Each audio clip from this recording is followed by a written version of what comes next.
kalsada. Ah. Kaso lalakarin nyo lang yun. Ayun yung sa daan pinupuntahang ilog. Kita ko may mga napunta. Oo, may ilog din nga daw. May maraming mga kangkong. Oo. Sa Chubaldeo nakalagay sa caption. Yan din daw doon. Meron din dyan sa ano dyan.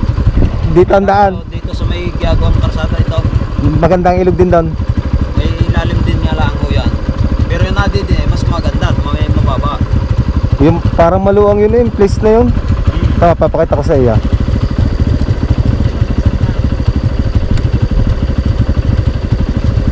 Yan, ang ilog doon ah. Ito ay... Saan kaya? Dito. Dito. Magbablog po kami. Pumunta po kami sa ilog. Ay may sticker ka kaya? Meron. Bigyan kita. Wait lang. Nagbablog po kami. Kaya po kami naririto. Ayos yan. Ay, saan kang ilog? Lalayo na. Sticker na. Kami po ay mga nagbablog po dito. Batangas City.